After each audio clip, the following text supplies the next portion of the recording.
ವೀಕ್ಷಕರೆಲ್ಲರಿಗೂ ಸಾಪ್ತಾಹಿಕ ಭವಿಷ್ಯವಾಣಿ ವಿಶೇಷ ಕಾರ್ಯಕ್ರಮಕ್ಕೆ ಸ್ವಾಗತ. ಸ್ನೇಹಿತರೆ, ಫೆಬ್ರವರಿ ತಿಂಗಳ ಈ ವಾರದಲ್ಲಿ ಲಕ್ಷ್ಮೀ ನಾರಾಯಣ ರಾಜಯೋಗ ಪ್ರಭಾವಶಾಲಿಯಾಗಿರಲಿದೆ.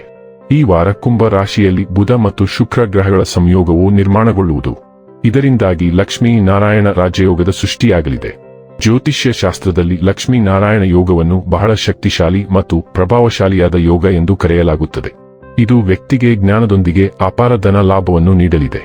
ಹಾಗಾಗಿ ಈ ವಾರ ಗ್ರಹಗಳ ಶುಭ ಸಂಯೋಗದಿಂದಾಗಿ ಮತ್ತು ಲಕ್ಷ್ಮೀ ನಾರಾಯಣ ರಾಜಯೋಗದಿಂದಾಗಿ 5 ರಾಶಿಗೆ ಸೇರಿದ ಜನರಿಗೆ ಧನ ಲಾಭದೊಂದಿಗೆ ಪ್ರಗತಿ ಗಳಿಸಲು ಉತ್ತಮ ಮಾರ್ಗಗಳು ಗೋಚರಿಸುವುದು. ಫೆಬ್ರವರಿ 23 ರಿಂದ ಮಾರ್ಚ್ 1 ರವರೆಗಿನ ಧನು ರಾಶಿಯವರ ಭವಿಷ್ಯವನ್ನು ತಿಳಿದುಕೊಳ್ಳೋಣ. ಈ ವಾರ ಧನು ರಾಶಿಯವರ ಫಲಾಫಲಗಳೇನು, ಗ್ರಹಗತಿಗಳು ಹೇಗಿರಲಿವೆ, ಕೌಟುಂಬಿಕ ಸಾಮಾಜಿಕ ಜೀವನ ಹಾಗೂ ವ್ಯಾಪಾರ ವಹಿವಾಟು ಹೇಗೆ ನಡೆಯಲಿದೆ, ಅಲ್ಲದೆ ಯಾವೆಲ್ಲ ಸಮಸ್ಯೆಗಳು ನಿಮ್ಮನ್ನು ಈ ಸಾಪ್ತಾಹಿಕದಲ್ಲಿ ಕಾಡಲಿವೆ, ಅವುಗಳಿಗೆ ಪರಿಹಾರಗಳೇನು ಎಂಬುದನ್ನು ತಿಳಿಯಲು ಈ ವಿಡಿಯೋವನ್ನು ಸಂಪೂರ್ಣವಾಗಿ ವೀಕ್ಷಿಸಿ. ನೀವಿನ್ನೂ ನಮ್ಮ ಚಾನೆಲ್ ಸಬ್ಸ್ಕ್ರೈಬ್ ಮಾಡದೇ ಇದ್ದರೆ ಕೂಡಲೇ ನಮ್ಮ ಚಾನೆಲ್ ಸಬ್ಸ್ಕ್ರೈಬ್ ಮಾಡಿ. ಹೆಚ್ಚಿನ ವಿಡಿಯೋ ಅಪ್ಡೇಟ್ಗಾಗಿ ಪಕ್ಕದ ಬೆಲ್ ಐಕಾನ್ ಬಟನ್ ಕ್ಲಿಕ್ ಮಾಡಿ. ವಂಶ ಪಾರಂಪರ್ಯ ಜ್ಯೋತಿಷ್ಯರು ನಂಬರ್ 1 ವಶೀಕರಣ ಸ್ಪೆಷಲಿಸ್ಟ್. ವೃತ್ತಿ, ಉದ್ಯೋಗ, ಮದುವೆ, ಹಣಕಾಸಿನ ಸಮಸ್ಯೆ, ವ್ಯಾಪಾರ, ಆರೋಗ್ಯ ಸಮಸ್ಯೆಗಳಿಗೆ ಫೋನಿನ ಮೂಲಕ ಪರಿಹಾರ. ಇಂದೇ ಕರೆ ಮಾಡಿ. ಸ್ನೇಹಿತರೆ, ಚಂದ್ರ ರಾಶಿಗೆ ಹೋಲಿಸಿದರೆ ರಾಹು 3ನೇ ಮನೆಯಲ್ಲಿರುವುದರಿಂದ ಈ ವರ್ಷ ನಿಮ್ಮ ಆರೋಗ್ಯವು ಸಾಮಾನ್ಯಕ್ಕಿಂತ ಉತ್ತಮವಾಗಿರುತ್ತದೆ. ಈ ಕಾರಣದಿಂದಾಗಿ ನೀವು ಉಲ್ಲಾಸವನ್ನು ಅನುಭವಿಸುವಿರಿ. ನಿಮ್ಮ ಹರ್ಷಚಿತ್ತದಿಂದ ವರ್ತನೆಯೊಂದಿಗೆ ನೀವು ಇತರರೊಂದಿಗೆ ಬಹಿರಂಗವಾಗಿ ನಗುವುದನ್ನು ಕಾಣುವ ಸಮಯ ಇದು. ಈ ಇಡೀ ವಾರ ಅದೃಷ್ಟ ನಿಮ್ಮ ಕಡೆ ಇರುತ್ತದೆ. ಅದಕ್ಕಾಗಿಯೇ ಯಾವುದೇ ಕೆಲಸದಲ್ಲಿ ಅನಗತ್ಯವಾಗಿ ಆತುರ ತೋರಿಸಬೇಡಿ. ತಾಳ್ಮೆಯಿಂದ ವರ್ತಿಸಿ ಮತ್ತು ಜೀವನದ ಪ್ರಕ್ರಿಯೆಯ ನಂಬಿಕೆ ಇಡುವ ಮೂಲಕ ನಿಮ್ಮ ಹಣವನ್ನು ಯಾವುದೇ ಹೂಡಿಕೆಯಲ್ಲಿ ಹೂಡಿಕೆ ಮಾಡಿ ಎಂದು ನಿಮಗೆ ಸಲಹೆ ನೀಡಲಾಗಿದೆ. ಹಿಂದಿನ ವಾರದಲ್ಲಿ ನಿಮ್ಮ ಕುಟುಂಬ ಜೀವನಕ್ಕೆ ಸಮಯವನ್ನು ನೀಡಲು ನಿಮಗೆ ಸಾಧ್ಯವಾಗಲಿಲ್ಲ. ಅದಕ್ಕಾಗಿ ಈ ವಾರವನ್ನು ಸರಿದೂಗಿಸಲು ನಿಮಗೆ ಸಾಧ್ಯವಾಗುತ್ತದೆ. ಈ ಕಾರಣದಿಂದಾಗಿ ನಿಮ್ಮ ಹೆಚ್ಚಿನ ಸಮಯವನ್ನು ಕುಟುಂಬದ ಕಿರಿಯ ಸದಸ್ಯರೊಂದಿಗೆ ಕುಳಿತುಕೊಳ್ಳುವ ಮೂಲಕ ಅಥವಾ ಅವರೊಂದಿಗೆ ಆಟವಾಡುವ ಮೂಲಕ ಕಳೆಯಬಹುದು. ಶನಿಯು ಚಂದ್ರ ರಾಶಿಗೆ ಹೋಲಿಸಿದರೆ 4ನೇ ಮನೆಯಲ್ಲಿರುವುದರಿಂದ ಈ ವಾರದಿಂದಲೇ ನಿಮ್ಮ ಮೇಲಧಿಕಾರಿಗಳು ಮತ್ತು ಉನ್ನತ ಅಧಿಕಾರಿಗಳಿಂದ ನೀವು ಸಂಪೂರ್ಣ ಮೆಚ್ಚುಗೆ ಮತ್ತು ಬೆಂಬಲವನ್ನು ಪಡೆಯುತ್ತೀರಿ. ಇದಲ್ಲದೆ ನೀವು ಮಾಡಿದ ಪ್ರಯಾಣಗಳು ಈ ಅವಧಿಯಲ್ಲಿ ನಿಮಗೆ ಸಾಕಷ್ಟು ಪ್ರಯೋಜನಗಳನ್ನು ತರುತ್ತವೆ. ಏಕೆಂದರೆ ನಿಮ್ಮ ಜಾತಕದಲ್ಲಿ ಅನೇಕ ಶುಭ ಗ್ರಹಗಳ ಪರಿಣಾಮವು ನಿಮ್ಮ ಆಸಕ್ತಿಯಲ್ಲಿ ಗೋಚರಿಸುತ್ತದೆ. ನಿಮ್ಮ ರಾಶಿಚಕ್ರದ ವಿದ್ಯಾರ್ಥಿಗಳು ಈ ವಾರ ತಮ್ಮ ಶಿಕ್ಷಕರು ಮತ್ತು ಪೋಷಕರ ಬೆಂಬಲವನ್ನು ಪಡೆಯುತ್ತಾರೆ. ಅಂತಹ ಪರಿಸ್ಥಿತಿಯಲ್ಲಿ ನಿಮ್ಮ ಎಲ್ಲಾ ಪ್ರತಿಬಂಧಗಳನ್ನು ತೆಗೆದುಹಾಕಿ ನಿಮ್ಮ ಶಿಕ್ಷಕರ ಸಹಾಯವನ್ನು ತೆಗೆದುಕೊಳ್ಳಿ ಎಂದು ನಿಮಗೆ ಸೂಚಿಸಲಾಗಿದೆ. ಫೆಬ್ರವರಿ ಕೊನೆಯ ವಾರವು ನಿಮ್ಮ ವ್ಯವಹಾರ ಉದ್ಯಮಗಳನ್ನು ಎತ್ತಿ ತೋರಿಸುತ್ತದೆ, ಏಕೆಂದರೆ 3ನೇ ಮನೆ ಮಂಗಳನ ಸಂಚಾರದಿಂದಾಗಿ ಹೆಚ್ಚು ಸಕ್ರಿಯವಾಗಿರುತ್ತದೆ. ಈ ಸಂಚಾರವು ನಿಮ್ಮ ಧೈರ್ಯ ಮತ್ತು ಶಕ್ತಿಯನ್ನು ಹೆಚ್ಚಿಸುತ್ತದೆ. ಆದ್ದರಿಂದ ನೀವು ದಿಟ್ಟ ಭಾಷಣವನ್ನು ಹೊಂದಿರುತ್ತೀರಿ.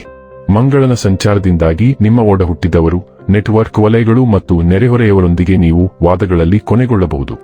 ಬರವಣಿಗೆ, ಬೋಧನೆ ಮತ್ತು ಪ್ರಕಟಣೆಯಿಂದ ಯೋಜನೆಗಳನ್ನು ಪ್ರಾರಂಭಿಸಲು ಇದು ಸಮಯ. ನೀವು ಹೊಸ ಕೋರ್ಸ್ಗೆ ದಾಖಲಾಗುತ್ತೀರಿ, ಹೊಸ ಎಲೆಕ್ಟ್ರಾನಿಕ್ ಸಾಧನಗಳನ್ನು ಖರೀದಿಸುತ್ತೀರಿ ಅಥವಾ ನೀವು ಮಾರ್ಕೆಟಿಂಗ್ ಚಟುವಟಿಕೆಗಳಲ್ಲಿ ತೊಡಗಿಸಿಕೊಳ್ಳುತ್ತೀರಿ. ಸಾಕಷ್ಟು ಪ್ರಯಾಣ ಅವಕಾಶಗಳು ಇರುತ್ತವೆ, ಆದರೆ ಅದು ತುಂಬಾ ಆಯಾಸಕರವಾಗಿರುತ್ತದೆ. ಸೂರ್ಯ, ಬುಧ ಮತ್ತು ಶುಕ್ರ ಗ್ರಹಗಳು ಮೀನ ರಾಶಿಯ ಜಲರಾಶಿಯ ಮೂಲಕ ಚಲಿಸುತ್ತಿದ್ದು, ಇದು ಮನೆ ಮತ್ತು ಕುಟುಂಬದ 4ನೇ ಮನೆಯ ಮೇಲೆ ಪರಿಣಾಮ ಬೀರುತ್ತದೆ. ಈ ಸಂಚಾರವು ನಿಮ್ಮನ್ನು ಕುಟುಂಬ ವಿಷಯಗಳಲ್ಲಿ ಹೆಚ್ಚು ತೊಡಗಿಸಿಕೊಳ್ಳುವಂತೆ ಮಾಡುತ್ತದೆ. ಆದ್ದರಿಂದ ನೀವು ಮನೆಯಲ್ಲಿ ಹೆಚ್ಚು ಸಮಯ ಕಳೆಯಬೇಕಾಗುತ್ತದೆ.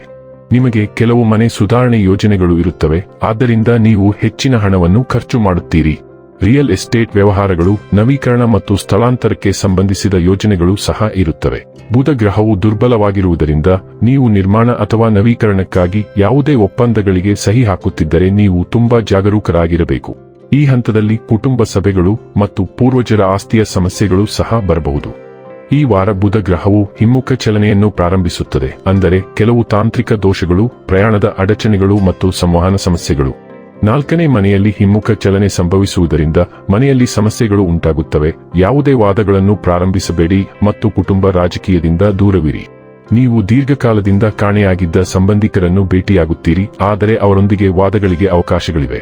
ಈ 3 ಗ್ರಹಗಳು ವೃತ್ತಿಜೀವನದ 10ನೇ ಮನೆಯನ್ನು ನೋಡುತ್ತವೆ, ಆದ್ದರಿಂದ ಕೆಲಸದಲ್ಲಿ ಕೆಲವು ತೊಂದರೆಗಳು ಉಂಟಾಗುತ್ತವೆ. ಆದ್ದರಿಂದ ನೀವು ಅದನ್ನು ಸಹ ನೋಡಿಕೊಳ್ಳಬೇಕು. ಇನ್ನು ಕೊನೆಯದಾಗಿ ಮಾಡಿಕೊಳ್ಳಬೇಕಾದ ಉಪಾಯಗಳ ಕುರಿತು ನೋಡುವುದಾದರೆ, ಓಂ ಬೃಹಸ್ಪತಾಯ ನಮಃ ಎಂದು ಪ್ರತಿದಿನ 21 ಬಾರಿ ಜಪಿಸಿ.